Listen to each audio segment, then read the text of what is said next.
यहाँ अजीत पवार का पार्टी बदलना अटल है। यहाँ बता दें आपको कि गुलाब राव पाटिल का बयान जो है वो सामने आ रहा है। उन्होंने कहा कि रियासत में बड़ा जो है जलजला आने वाला है।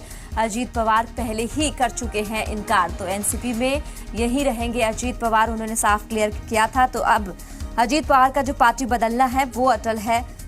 तो गुलाब राव का यहाँ पर अब बयान जो है सामने आया है। रियासत में बड़ा जलजला आने वाला है। अजीत पवार पहले ही कर चुके हैं इनकार, एनसीपी में है और यही रहेंगे। अजीत पवार की तरफ से पहले ही कह दिया गया है कि वो फिलहाल एनसीपी में है और यही रहेंगे। तो अजीत पवार का अब पार्टी बदलना अटल है। इस बीच यहाँ पर गुलाब राव पाटिल का जो है वो बयान सामने आया है।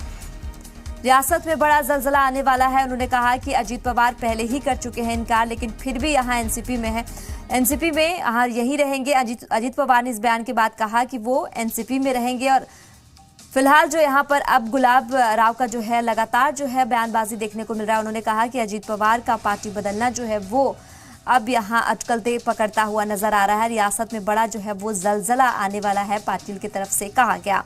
उन्होंने कहा कि अजीत पवार पहले ही कर चुके हैं इनकार, लेकिन इस बीच एनसीपी में यही रहेंगे अजीत पवार। उन्होंने साफ कह दिया है कि अभी फिलहाल वो एनसीपी में ही रहने वाले हैं, वो अपनी पार्टी को छोड़कर कहीं नहीं जाने वाले। लेकिन फिर भी यहाँ पर गुलाब राव पाटिल का जो है वो बयानबाजी करते हुए नजर आ रहे हैं। उन्होंने कहा कि अजीत पवार का पार्टी बदलना जो है वो अटल है।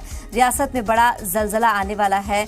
अजीत पवार पहले ही कर चुके हैं इनकार, लेकिन फिर भी जो है बयानबाजी का सिलसिला जो है वो लगातार जारी है। और अब जाकर यहाँ पर अजीत पवार ने भी साफ कह दिया है कि वो फिलहाल जो एनसीपी में रहने वाले हैं और अभी फिलहाल यही रहेंगे। ये बड़ी खबर आप तक पहुंचा रही हूँ, लेकिन यहाँ पर गुलाब राव पाटिल की तरफ से कहा गया कि अजीत पवार का पार्टी बदलना जो है वो अटल है। रियासत में बड़ा जो है जलजला आने वाला है।